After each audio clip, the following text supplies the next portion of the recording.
Bienvenue sur Tournant de la vie, là où les mélodies peuvent guérir des royaumes et où la plus pure des amitiés peut être la seule arme contre les ténèbres. Si vous croyez au pouvoir de la musique et du cœur, abonnez-vous, laissez un like et partagez, car la légende que nous allons raconter aujourd'hui naît des profondeurs de l'océan. Dans les profondeurs bleues, où la lumière du soleil dansait sur des cités de corail, une maladie silencieuse se propageait, un poison invisible appelé l'ombre, rampante. Les récifs, autrefois un kaléidoscope de vie, devenaient des cimetières d'un blanc fantomatique, et les poissons, jadis agiles et vibrants, se déplaçaient avec une léthargie mortelle. Dans la salle du trône, la grande prêtresse, dont les yeux contenaient la sagesse de 1000 marées, déchiffra l'oracle pour le roi et la reine. La prophétie est claire, sa voix résonna comme le son lointain d'un coquillage. Quand l'ombre rampante infestera nos eaux et menacera notre lumière, seule la mélodie d'un cœur pur de la terre pourra restaurer l'équilibre. À côté du trône, la jeune princesse Faiza frissonna, sentant dans son propre corps le froid du fléau qui consumait son royaume. La prophétie n'était pas une simple abstraction pour la famille royale, c'était le seul espoir de Faiza. L'ombre l'affectait plus que quiconque, un froid s'était installé dans ses os, et que même les courants les plus chauds de l'océan ne parvenaient pas à réchauffer. Poussée par le désespoir de ses parents et par sa propre volonté de vivre, Faiza entreprit le dangereux voyage vers la surface, un lieu de légende et de péril. C'est là, dans une crique cachée sous l'éclat de la lune, qu'elle l'entendit pour la première fois. La musique d'une guitare, jouée par un jeune humain nommé Dan, était différente de tout ce qu'elle connaissait. Chaque note était comme une goutte de soleil liquide, pénétrant sa peau et réchauffant le froid de son âme. Elle ne comprenait pas comment, mais elle savait que cette mélodie était sa guérison. La musique de Dan, cependant, n'était pas un antidote mais un traitement continu. Faiza découvrit bientôt que si elle passait trop de jours dans les profondeurs, loin de la mélodie de la surface, le froid de l'ombre rampante revenait, s'accrochant à son âme comme des algues glacées. Ses visites à la crique devinrent un pèlerinage secret et essentiel, le seul remède qui maintenait la maladie à distance et l'espoir de son royaume en vie. Une amitié pure et improbable fleurit entre eux deux. Il l'appelait sa dame de la mer, jouant pour elle au crépuscule, tandis qu'elle, à moitié immergée, écoutait fascinée, partageant des histoires sur les jardins d'Anémone et les palais de Nacre. Pour Dan, c'était une rencontre magique avec une muse mystérieuse. Pour Faiza, c'était littéralement le souffle qui la maintenait en vie, chaque note un lien avec la vie. Mais cette guérison secrète ne passa pas inaperçue dans les salles du palais sous-marin. Ziran, un noble commandant au regard perçant et fiancé de Faiza par décret royal, observait le rétablissement de la princesse avec un mélange de soulagement et d'un soupçon sombre et grandissant. Lui, à qui le trône avait été promis par son mariage avec elle, voyait la santé de Faiza comme un passeport pour le pouvoir. Ses voyages constants et inexplicables à la surface, cependant, le consumaient de jalousie. Dans son esprit arrogant, il était inconcevable que le remède à un mal de son peuple vienne d'une créature inférieure du monde sec. Il ne voyait pas le salut de sa fiancée, mais l'ingérence d'un rival, un obstacle inconnu qui se dressait entre lui et le contrôle absolu qu'il désirait tant. L'envie est un poison qui, une fois goûté, en exige des doses toujours plus grandes. Aveuglé par la jalousie, Ziran suivit Faiza lors d'un de ses voyages à la surface, se cachant dans les eaux profondes, tandis qu'il observait l'interaction entre la princesse et le musicien. Il vit la façon dont la mélodie de Dan semblait raviver la lumière dans ses yeux, la façon dont elle souriait à l'humain avec une sincérité qu'elle ne lui avait jamais offerte. À ce moment, sa jalousie se transforma en quelque chose de bien plus sombre. Ce que personne dans le royaume ne savait, c'est que l'ambition de Ziran l'avait déjà conduit à communier avec les ténèbres elles-mêmes. Dans une faille abyssale où la lumière n'osait pas pénétrer, il avait conclu un pacte avec l'ombre rampante. En échange d'une aide pour éliminer la guérison de la princesse, l'ombre lui promettait le trône, qui serait facilement pris à un roi affaibli par la douleur. Le cœur de pierre et le plan en tête, Ziran décida d'agir. Par une nuit où la lune était cachée par les nuages, il émergea des vagues dans la crique de Dan, une figure imposante et menaçante, le trident de commandant à la main. Dan, qui accordait sa guitare, recula, effrayé par l'apparition du guerrier de la mer. « La princesse est ma fiancée. L'avenir de ce royaume est entre ses mains. » La voix de Ziran était un grognement bas et dangereux. La musique d'une créature de la terre ferme comme toi est une distraction que je ne peux permettre. Elle ne reviendra pas en ce lieu. Il pointa le trident vers le jeune homme. Considère ceci comme ton unique avertissement. Reste loin d'elle, où l'océan a des moyens profonds et silencieux de faire disparaître les problèmes comme toi pour toujours. La menace de Ziran eut l'effet escompté. La nuit suivante, la crique était silencieuse, les rochers vides. Faiza attendit, le cœur sombrant à chaque vague qui se brisait seule sur la plage, et sentit le froid familier de l'ombre commencer à s'infiltrer de nouveau dans ses veines. La peur qu'elle ressentit n'était pas seulement pour sa propre santé, mais pour la sécurité de Dan. Il apparut enfin, non pas avec sa guitare, mais avec le poids du monde sur ses épaules. Il lui raconta la visite du guerrier de la mer, les menaces voilées et la haine dans ses yeux. Il n'a pas parlé comme un fiancé inquiet, Faiza, dit Dan, la voix basse. Il a parlé comme un propriétaire, comme si ta vie était une propriété que j'envahissais. La révélation frappa Faiza avec la force d'un courant, et la douleur de son cœur se transforma en une fureur glaciale et limpide. Faiza retourna au palais non pas comme une princesse malade, mais comme une tempête. Elle trouva Ziran dans la cour d'entraînement, où il s'exerçait à frapper avec son trident, la personnification de la force létale. Sans se soucier des gardes ni du protocole, elle le confronta, sa voix résonnant d'un pouvoir qu'il n'avait jamais entendu auparavant. « De quel droit menaces-tu l'homme qui me maintient en vie ?» exigea-t-elle. Ziran, pris au dépourvu, laissa son arrogance parler pour lui. « Du droit de ton futur roi, ta vie et ta loyauté m'appartiennent, ainsi qu'à ce royaume, pas à un barbare de la surface. » Ces paroles, pleines de possession et dénuées d'amour, furent le sceau final. « Alors tu n'auras ni l'une ni l'autre, » déclara Faiza les yeux brillants. « Nos fiançailles sont rompues. Jamais je n'unirai mon destin à celui d'un tyran. » À sa grande surprise, Ziran ne parut pas vaincu, mais plutôt satisfait. Dans son cœur sombre, il sut que l'occasion qu'il attendait était enfin arrivée. La trahison de Ziran est sur le point de plonger le royaume dans des ténèbres encore plus profondes. Sentez-vous la tension monter? Si le courage de Faiza vous inspire, n'oubliez pas de laisser un like sur cette vidéo. Et maintenant, une question pour vous faire réfléchir. Quelle est la plus grande trahison que l'on puisse commettre? Une trahison par amour ou une trahison par pouvoir? Laissez vos opinions dans les commentaires. Les fiançailles rompues, Ziran ne ressentit pas la douleur du rejet, mais la libération d'un prédateur enfin détaché de sa laisse. Il n'avait plus besoin de feindre l'inquiétude ou l'affection. La princesse était devenue un pion à retirer de l'échiquier. La nuit même, sous le voile d'une tempête qui se formait à la surface, il mena une petite escouade de ses gardes les plus loyaux, des hommes dont l'ambition surpassait l'honneur. Ils émergèrent des vagues comme des spectres, envahissant la petite cabane de Dan. Le musicien, pris par surprise, se battit avec le courage d'un homme ordinaire, mais ne fit pas le poids face aux guerriers de la mer. Ligoté et bâillonné, il fut traîné dans les profondeurs, prisonnier d'un monde qui n'était pas le sien. Le but de Ziran était clair et terriblement stratégique.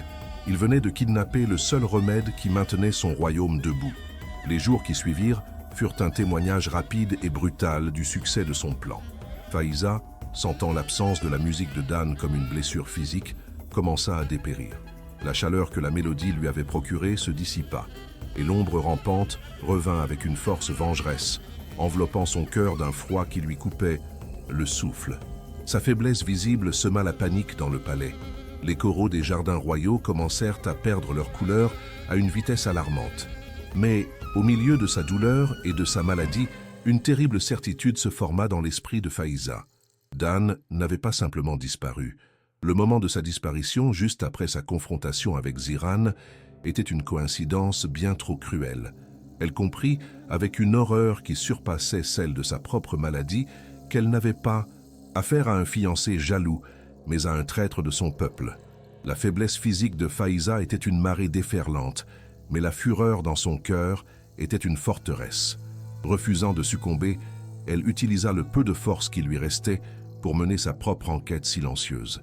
Ignorant les guérisseurs qui l'entouraient, elle parla aux gardes du palais, ceux dont les yeux témoignaient encore de leur loyauté à la couronne de son père et non à l'ambition de Ziran. Une jeune sentinelle, le cœur lourd de culpabilité, avoua finalement, il avait vu Ziran et son escouade d'élite partir vers les courants de surface la nuit de la tempête. Revenant des heures plus tard, avec quelque chose de lourd enveloppé dans des filets. Armée de la certitude de son soupçon, Faiza, s'appuyant sur les murs de corail pour se tenir debout, se rendit dans les appartements de Ziran pour la confrontation finale. Il l'accueillit avec un sourire de fausse inquiétude qui ne cachait pas le triomphe dans ses yeux. « Kinsili, ma chère Faiza, ne devrais-tu pas te reposer ?» Elle l'ignora, la voix faible mais résonnant de l'autorité de son sang royal. « Où est-il, Ziran? Où est l'humain ?» Son sourire s'élargit, devenant cruel et prédateur. « Il est en lieu sûr, un endroit où ses chansons inutiles ne peuvent plus retarder l'inévitable. » Il s'approcha, le pouvoir émanant de lui maintenant qu'il n'avait plus besoin de faire semblant. « Ne vois-tu donc pas, princesse? Cet humain était la seule béquille qui maintenait ce faible royaume debout. Maintenant qu'il est hors jeu, toi et ton père regarderez impuissants l'ombre tout consumer. Et des ruines, un nouveau et véritable roi s'élèvera. » La confession monstrueuse de Ziran, au lieu d'écraser ce qu'il restait de l'esprit de Faiza, eut l'effet inverse. La vérité, aussi terrible soit-elle, était une arme. Elle lui donna de la clarté. Avec une force qu'elle ne savait pas posséder, propulsée par l'adrénaline de la fureur, elle se retourna et s'éloigna de lui, non pas en retraite, mais vers le cœur du pouvoir, la salle du trône. Elle trouva son père, le roi, contemplant les grands coraux du jardin royal à travers un portail d'observation. Les magnifiques structures, qui brillaient autrefois des couleurs de la vie, devenaient maintenant noires, mourant sous ses yeux. « Père, dit Faiza, la voix faible mais ferme, ce n'est pas l'ombre qui nous tue, c'est la trahison. Ziran nous a trahis. Il s'est allié aux ténèbres et a enlevé notre seul espoir pour prendre ton trône. » Le roi se retourna, le visage vieilli par la douleur, et vit la vérité dans les yeux fiévreux de sa fille. La révélation fut la dernière goutte de poison dans une coupe déjà pleine, mais au lieu de le tuer, elle réveilla une dernière et féroce étincelle de son ancienne majesté. Il savait que ses forces déclinaient, que l'ombre le consumait en même temps que son royaume. Il donna un ordre à ses gardes, et ils apportèrent, avec révérence, le trident royal, une arme forgée dans les temps anciens, qui pulsait de la magie même de l'océan. Il le prit et le tendit à Faiza, les mains tremblantes. « La force d'un roi réside en son peuple, mais la force d'une reine réside en son but, » déclara-t-il, la voix retrouvant un écho de son ancien pouvoir. « Mon temps est compté, ma fille, mais le tien ne fait que commencer. Prends-le, mène les loyaux, sauve l'humain et sauve-nous tous. » Au moment où les mains de Faiza se refermèrent sur le manche du trident royal, quelque chose changea. Une vague d'énergie froide et crépitante, l'essence même du pouvoir de l'océan, remonta le long de ses bras et inonda son être. La faiblesse de l'ombre, le froid qui la tourmentait, ne fut pas guéri, mais réprimé, se recroquevillant devant l'autorité ancestrale de l'arme. La pâleur de son visage laissa place à une détermination féroce, et ses yeux, autrefois doux, brillaient maintenant de la lumière d'une tempête sur le point d'éclater. Elle n'était plus la princesse douce qui avait besoin d'une mélodie pour survivre. Elle était la personnification de la juste fureur de l'océan. Levant le trident, qui brillait maintenant d'une lumière bleutée dans ses mains, elle se tourna vers la garde royale, sa voix résonnant d'un pouvoir qui secoua la salle. « Ziran nous a tous trahis. Que ceux qui sont encore loyaux à cette couronne et non à l'ambition d'un traître se préparent. L'heure de la justice a sonné. » Un silence tendu suivit sa déclaration, un moment où la loyauté du royaume fut pesée dans la balance. Puis, un par un, et ensuite par dizaines, les gardes les plus âgés, ceux qui avaient servi son père pendant des années, s'agenouillèrent, la tête inclinée en soumission à leur nouvelle commandante. Ils furent suivis par les plus jeunes, dont le cœur battait encore d'honneur. La scène finale de cette partie de notre histoire n'est pas celle d'une princesse malade, mais celle d'une reine guerrière, vêtue d'une armure de combat tirée des Samdices, coffres royaux, le trident pulsant dans sa main. Faiza menait sa petite armée de loyaux. Son regard était fixé sur l'obscurité des lointaines tranchées où Dan était emprisonné.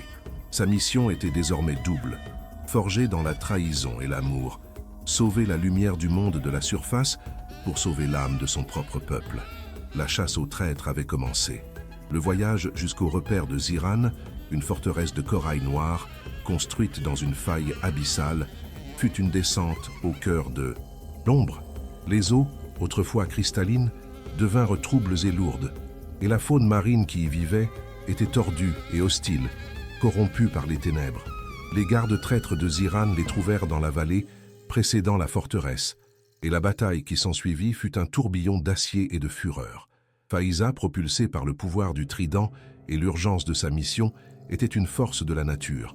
Chaque coup qu'elle portait n'était pas seulement physique, mais spirituel.